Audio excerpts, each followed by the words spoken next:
الحمد لله وكفى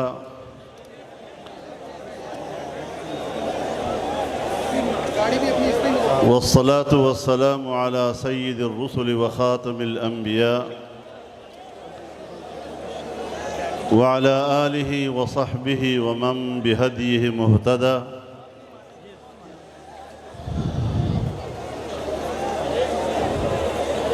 أما بعد فأعوذ بالله من الشيطان الرجيم. بسم الله الرحمن الرحيم.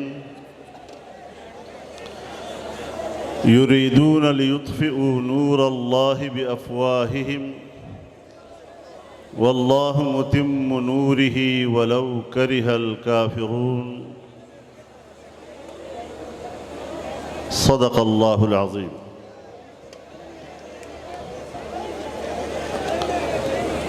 میرے مجلس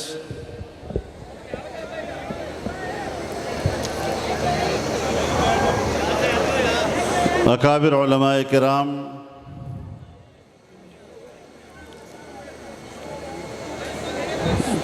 بزرگان ملت، برادران اسلام، شمع رسالت کے پروانوں،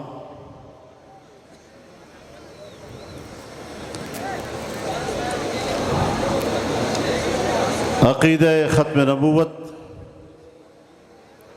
کے جانثاروں،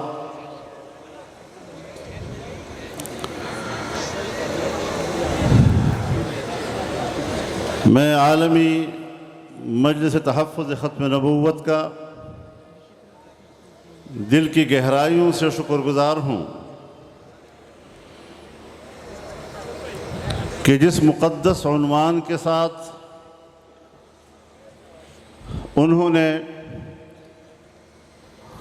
آج کے اس فقید المثال اجتماع کا اہتمام کیا ہے، مجھے بھی اس میں شرکت کی سعادت سے نوازا ہے۔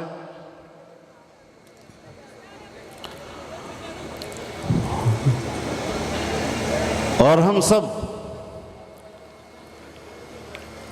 انتہائی قدر کی نگاہ سے دیکھتے ہیں ان کی جد و جہد کو، اور یہ کہ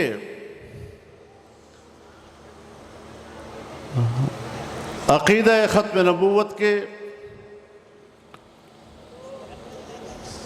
سرحدات کی وہ جس جانفشانی کے ساتھ چوکیداری کر رہے ہیں، یقیناً یہ ہماری تاریخ کا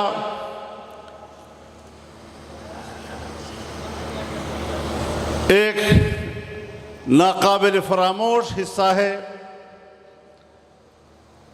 اور اس حوالے سے عالمی مجلس کی کردار کو بھلایا نہیں جا سکتا۔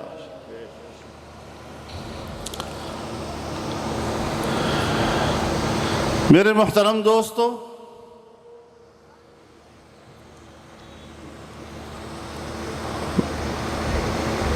مجھے ویسے بھی جب میں آج کا دن دیکھتا ہوں تو جلسہ تو 6 ستمبر کو رکھا گیا، لیکن 1 گھنٹہ ہوا، 7 ستمبر بھی داخل ہو چکا ہے۔ 6 ستمبر پاکستان کی جغرافیائی سرحدات کے تحفظ کے حوالے سے یاد کیا جاتا ہے، اور 7 ستمبر پاکستان کی نظریاتی سرحدات کے تحفظ کے حوالے سے یاد کیا جاتا ہے۔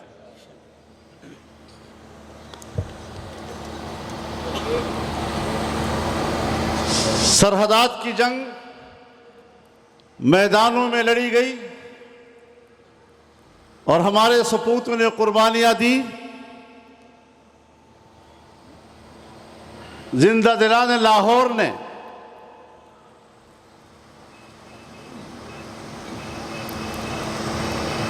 لاٹھیوں کے ساتھ اٹھ کھڑے ہو کر میدان میں نکلے اور 7 ستمبر کو جو جنگ لڑی گئی وہ پارلیمنٹ کے میدان میں تھی۔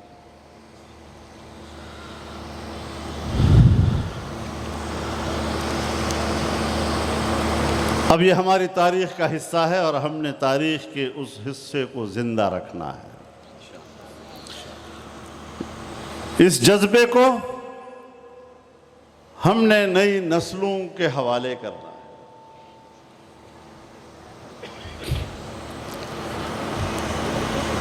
میرے محترم دوستو، کافی وقت بیت چکا ہے،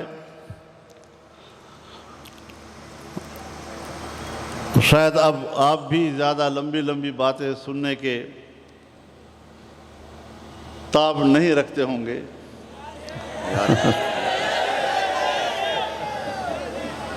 یا شاید میں بولنے کی تاب نہ رکھوں۔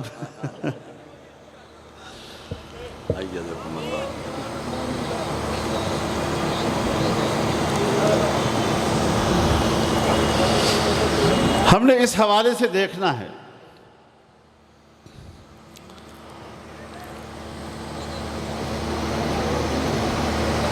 کہ اللہ رب العزت نے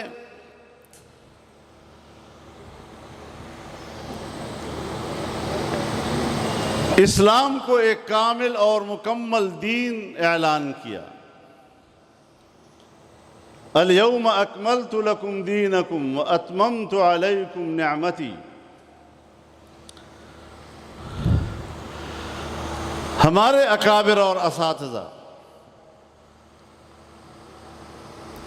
اکمال دین کو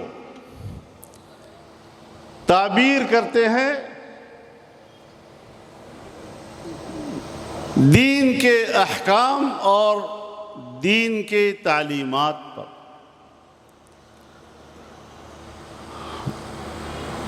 وَأَتْمَمْتُ عَلَيْكُمْ نِعْمَتِي، اور میں نے اپنی نعمت تم پر تمام کر دی۔ اتمام نعمت کو تعبیر کرتے ہیں اس دین کی حاکمیت سے۔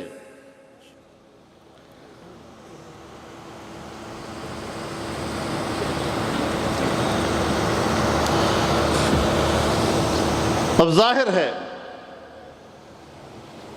کہ جب اللہ تعالیٰ فرمائے گا واللہ متم نورہ، تو دین جو اللہ کا نور ہے، نور ہدایت ہے، وہ جب اتمام کا تقاضا کرتا ہے تو اس کا معنی یہ ہے کہ وہ حاکمیت کا تقاضا کرتا ہے۔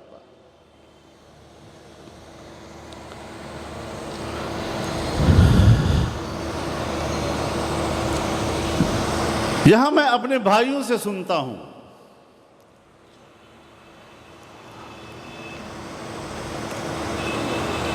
کہ ختم نبوت ایک غیر سیاسی عنوان ہے۔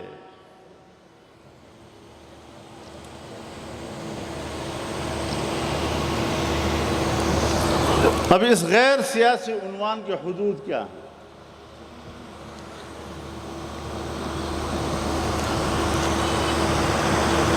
کہاں تک یہ عنوان غیر سیاسی ہے؟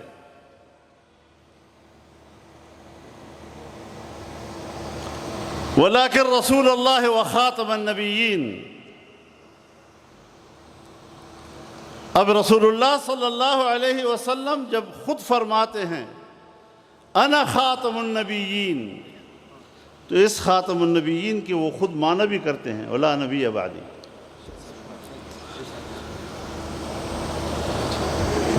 اب یہی لا نبی بعدی آپ نے ختم نبوت کے حوالے سے بھی فرما دیا، انا خاتم النبیین لا نبی بعدی، اور یہی الفاظ آپ نے ارشاد فرمائے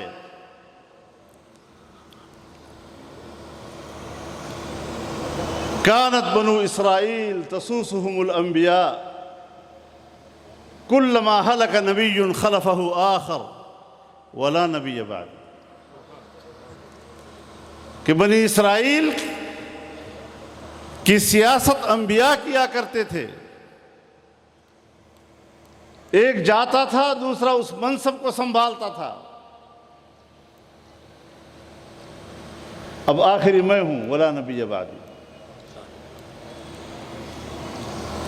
تو ختم نبوت بے اعتبار عقیدے کے وہاں بھی اس کی تعبیر لا نبی بعدی، اور ختم نبوت بے اعتبار سیاست کے وہاں بھی لا نبی بعدی. میرے بعد کوئی نبی نہیں آئے گا. لہذا جو قوتیں اس بات کی کوشش کر رہی ہیں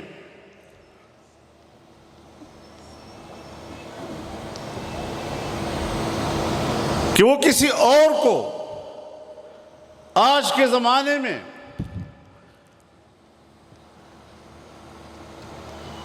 انسانیت سے بطور نبی کے منوائیں،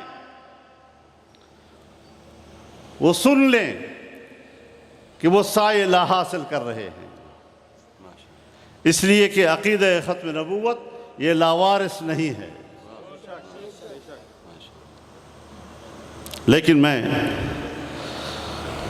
ایک اور پہلو سے کچھ بات کرنا چاہوں گا، ہمت کر کے، کیونکہ یہاں پر موضوع محدود ہے.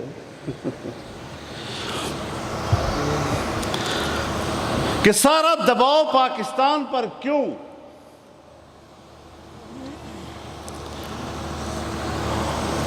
ہم تو تاریخ کے اعتبار سے بر صغیر کا حصہ ہیں. اسی بر صغیر کا حصہ ہندوستان بھی ہے، بنگلہ دیش بھی ہے، اور اسی بر صغیر کا حصہ پاکستان بھی ہے. ہمارے پڑوس میں افغانستان بھی ہے، ہمارے پڑوس میں ایران بھی ہے. اس کے علاوہ بھی اسلامی دنیا ہے. لیکن ایک پاکستان کے اوپر دباؤ کیوں؟ صرف پاکستان کو نشانہ کیوں بنایا جا رہا ہے؟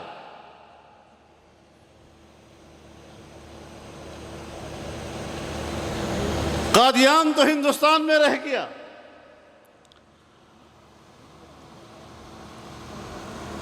اس مرکز کے حوالے سے تو وہاں کوئی پریشر نہیں. لیکن ایک پاکستان کو نشانہ بنایا جا رہا ہے.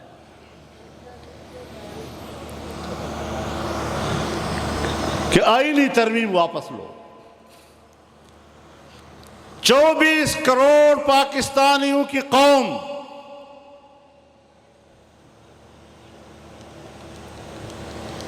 وہ تو آئین میں اپنی ترمیم واپس لیں،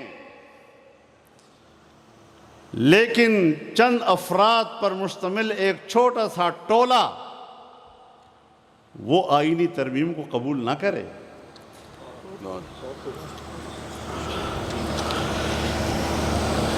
کیا دباؤ ڈالا جا رہا؟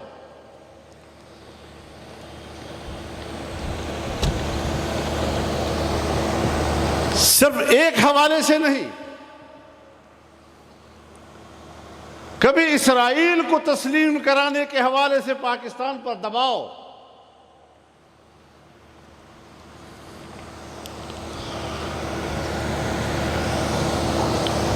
تمام چینلز پر گزشتہ حکومت میں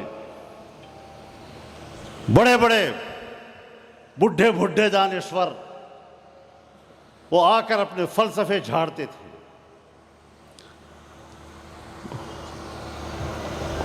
ان کو اسرائیل کی تسلیم کرنے میں تو اپنا مفاد نظر آتا ہے، لیکن اپنے فلسطینی بھائیوں کے خون پر ان کو رحم نہیں آتا.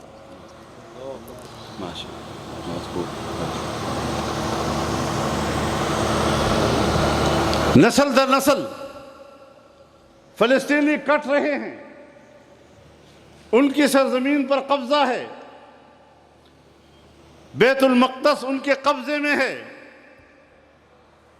قبلہ اول پر یہودی قابض ہیں، مسلمانوں کے دلوں سے اس کی اہمیت کو نکالا جا رہا ہے اور اسرائیل کو تسلیم کرنا بہت ضروری ہے۔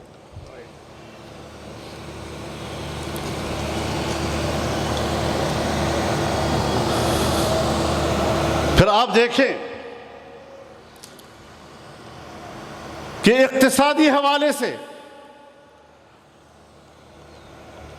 امریکہ ہو یا مغربی دنیا اور پوری دنیا کی سرمایہ دارانہ قوتیں، اس نے صرف پاکستان کو اپنا نشانہ کیوں بنایا ہوا ہے؟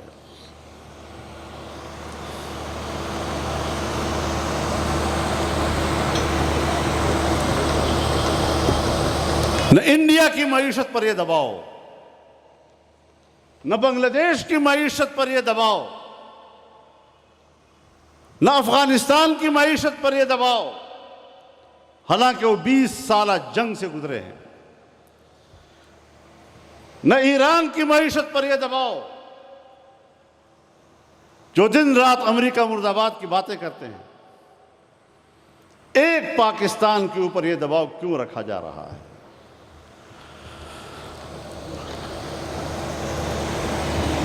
اور میں ببانگ دہل ایک بات کہتا ہوں، بلا خوف تردید یہ بات کرتا ہوں کہ پاکستان پر 2018 میں جو حکومت مسلط کی گئی وہ اسی ایجنڈے کے ساتھ مسلط کی گئی۔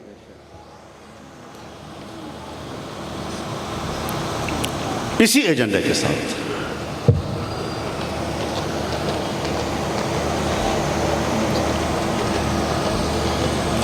ہمارے لوگ ٹرمپ کے دفتر تک پہنچے اور کچھ کمٹمنٹس کر کے واپس آئے، اسرائیل کو تسلیم کرنا ہے، قادیانیوں کی غیر مسلم اقلیت کی ترمیم ختم کرنی ہے، کشمیر کو انڈیا کے حوالے کر دینا ہے،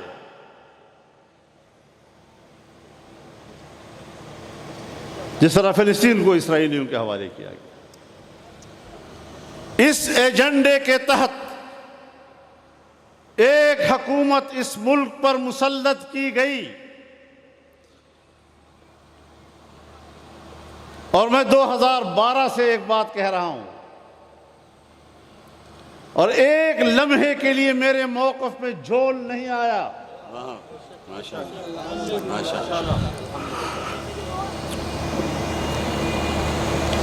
اور اس ایجنڈے پر دھاندلی کے ذریعے لائی گئی حکومت کو اگر سر بازار چیلنج کیا گیا تو جمعیت علماء اسلام کے کارکن نے اس کے لیے کمر باندھ دی۔ نعرہ تکبیر! نعرہ ختم نبوت! قائد تیری جرأت کو! قائد تیری بصیرت کو!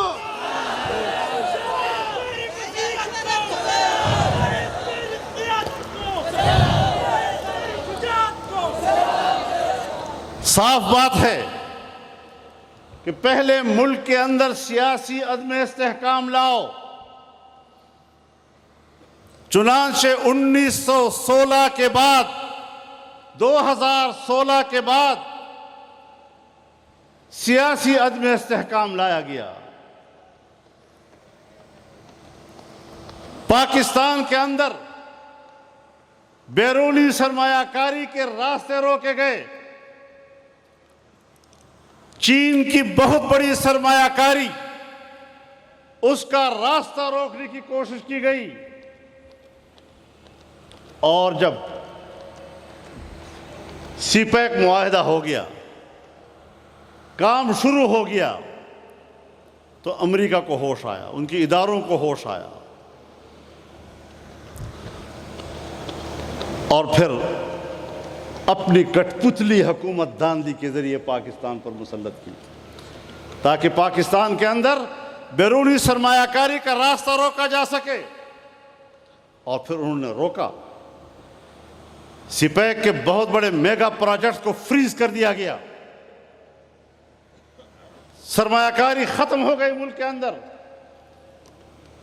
ترسیلات رک گئی، اور اس طرح ملک کو معاشی عدم استحکام کا شکار بنایا گیا۔ مجھے حیرت ہوتی ہے ایسے لوگوں کے عقلوں پر، ان کے دماغوں پر، ان کے کھوپڑیوں میں پتہ نہیں دماغ ہے یا بھوسا بھرا ہوا ہے،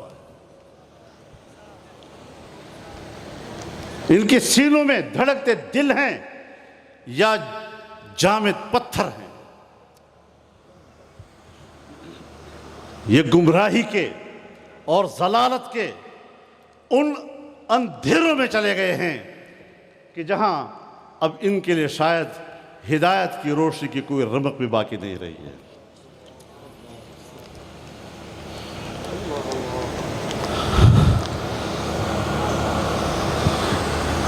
لیکن ایک بات بتا دوں آپ کو، ہر آدمی کے ذہن میں ایک سوال تو ہوتا ہے۔ ہمارے ہاں تو ایک رواج پڑتی ہے، ایک دن آپ کی حکومت آئے،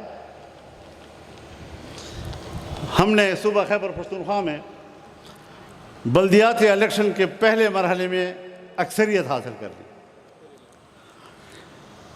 تو مجھے یاد ہے ایک خاتون اینکر ہمارے جمعیت کے ایک ترجمان سے پوچھتے ہیں، اب تو صوبہ خیبر پختونخوا میں بلدیاتی الیکشن جمعیت نے جیت لیا ہے، اب تو وہاں پر مہنگائی نہیں ہوگی نا؟ اس نے کہا اللہ کی بندی، بلدیاتی الیکشن پالیسیوں کو فیصلہ نہیں کیا کرتے، کچھ عقل سے کام لو۔ اس قسم کی چیزیں اس لیول پر کی جاتی ہیں تو پھر عام آدمی کیا سوچے گا؟ چنانچہ میں آپ کو اپنا ایک لفظ یاد دلانا چاہتا ہوں۔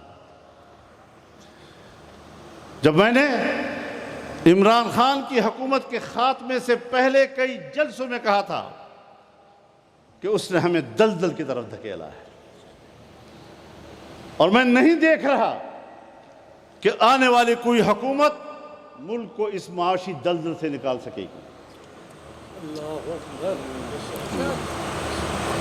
ہم نے حق ادا کیا ہے، باقی جنگ ہم نے اپنے حجم کے مطابق لڑ لی، جتنا تھوڑا ووٹ ہو سی اتنا سارا کردار ہو سی۔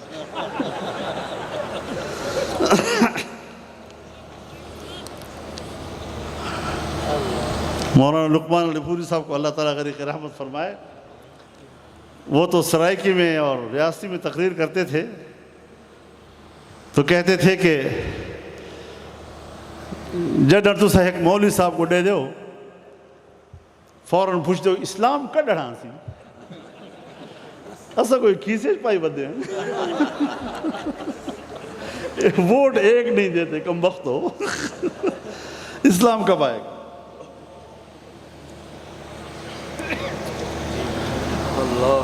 تو اپنے حجم کے مطابق اور اپنے بساط کے مطابق ایک جنگ لڑی،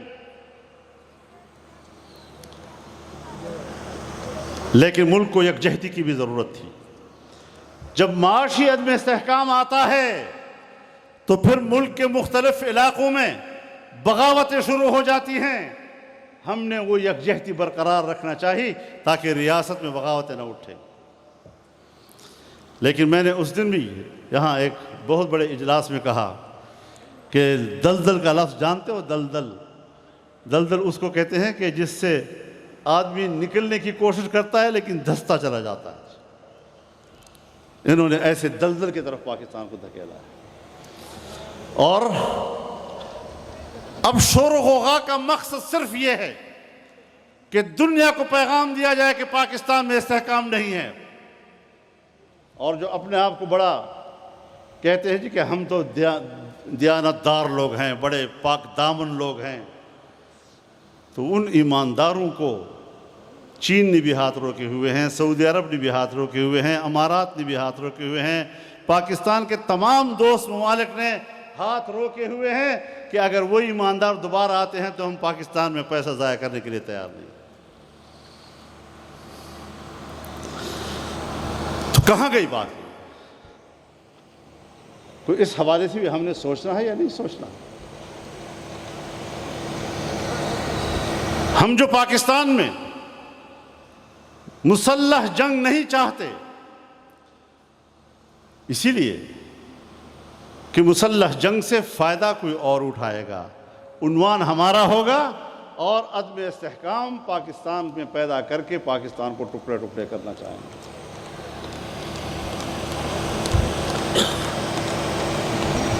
جمعیت علماء نے یہ کردار ادا کیا، اپنے بساط کے مطابق جنگ لڑی ہے، لیکن جب سب دوستوں نے کہا کہ ادھر جانا ہے تو ہم نے کہا چلو۔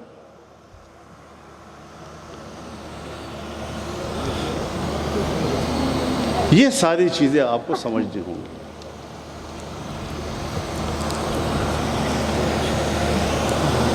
ابھی انڈیا میں سپریم کورٹ نے، انڈیا کی سپریم کورٹ نے کشمیر کے حوالے سے مودی حکومت کے فیصلے کو کالعدم قرار دے دیا ہے۔ تو ہمارے فاٹا کا فیصلہ کب ہوگا؟ وہ بھی تو سپریم کورٹ میں کیس پڑا ہوا ہے ہمارے۔ فاٹا تو نہ فاٹا رہا نہ سیٹل رہا، نہ ایوں میں نہ شیوں میں۔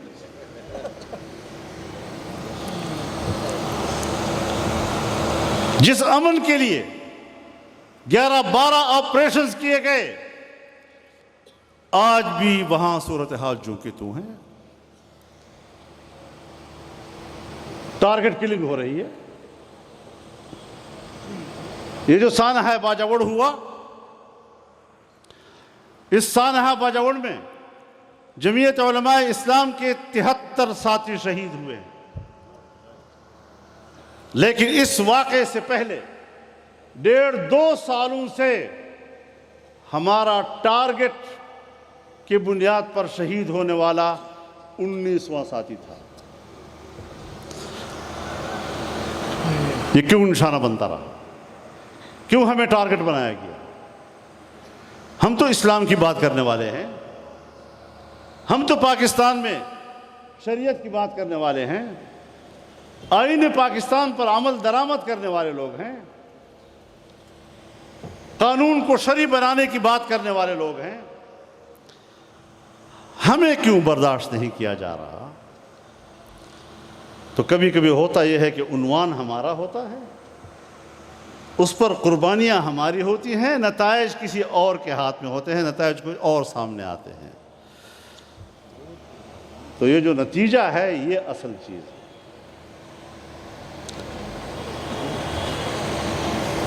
علماء کرام جانتے ہیں، ایک ہے تدبیر، ایک ہے تدبر۔ تدبیر اور تدبر دونوں کا مادہ ہے دال بے رے، یعنی النظر علی دبر الامور، کہ جو بھی فیصلہ کرو، تدبیر کرو، تدبر کرو، تو اپنے معاملات کے انجام پر پہلے نظر ڈالو۔ پھر جو انسانی اور بشری قوت میں جو آپ کے بس میں ہے آپ کریں، نتائج پھر بھی اللہ کے ہاتھ میں۔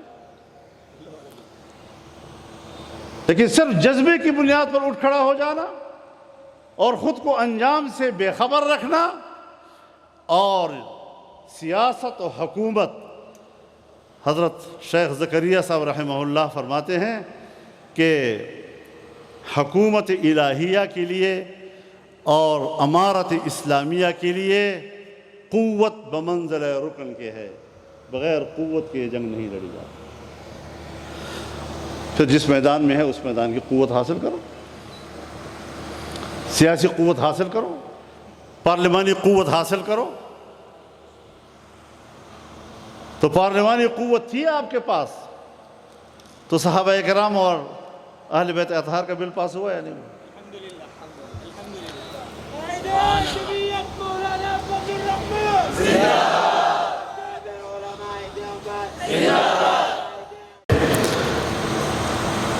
آرمی ایکٹ میں ایک ترمیم ہوئی کہ اگر فوج کی یا جنرلز کی کوئی توہین کرے تو اس کی سزا میں اضافہ۔ تو اگر ہماری فوج اور جنرلز کی توہین پر سزا میں اضافہ قبول ہو سکتا ہے تو صحابہ کرام اور اہل بیت اطہار کی توہین پر سزاؤں میں اضافہ قبول نہیں کیا جا سکتا۔ یہ ہے ان کا ریاست مدینہ۔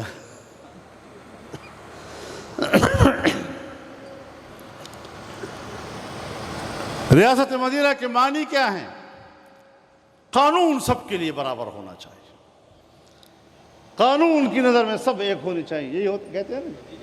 لیکن وہی قانون اگر ان کے خلاف متوجہ ہوتا ہے، نہیں ہمارے خلاف نہیں، کہاں گیا تمہارا ریاست مدینہ کا فلسفہ؟ وہ قانون آپ کے خلاف نہیں۔ اور اگر ریاست مدینہ ہو اور قانون ریاست مدینہ کا ہو اور پاکستان میں وہ نافذ العمل ہو تو پھر تو آپ کو چوراہے پہ کھڑا کیا جائے گا۔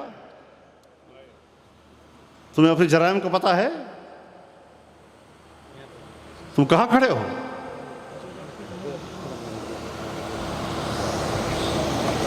یہ ساری چیزیں ہمیں سمجھنے کی ہے کہ پاکستان کو دباؤ میں کیوں رکھا جا رہا ہے، عالمی قوتیں کیوں پاکستان کو دباؤ میں رکھتی ہیں، چاہے معاشی حوالے سے ہو، چاہے سیاسی حوالے سے ہو، چاہے ختم نبوت کے عقیدے کے حوالے سے ہو، چاہے قادیانیت کے حوالے سے ہو، چاہے اسرائیل کے حوالے سے ہو، چاہے فاٹا انضمام کے حوالے سے ہو۔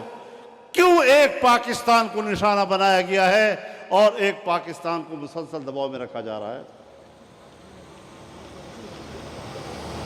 تو میرے دوستو، یہ جنگ ایک دن کی نہیں ہے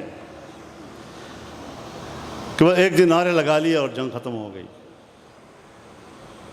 اس جنگ کو جاری رکھنا ہے اگر ملک کو بچانا ہے تو۔ یہ پاکستان ہمارا وطن ہے، حب الوطن من الایمان، اپنے وطن کے ساتھ محبت اور اپنے وطن کے لیے قربان ہونا، یہ ہر پاکستانی کا جذبہ ہونا چاہیے۔ اور اس حوالے سے ہم نے آگے بڑھنا ہے، اور انشاءاللہ ہم نے اسرائیل کو تسلیم کرانے کا ایجنڈا بھی ناکام کرایا ہے، اور انشاءاللہ العزیز قادیانیوں کے حوالے سے آئینی ترمیم کا مسئلہ بھی انشاءاللہ ان کے منصوبے کو ہم ناکام بنائیں گے، اور پاکستان کو ایک مضبوط معاشی وطن بنانے کی ضرورت ہے۔ دوبارہ امتحانات میں اپنے آپ کو مت ڈالیے، دوبارہ آزمائشوں کی طرف مت جائیے، سیدھا راستہ اختیار کر کے پاکستان کو محب وطن لوگوں کے حوالے کیجئے۔ وآخر دعوانا ان الحمدللہ رب العالمین۔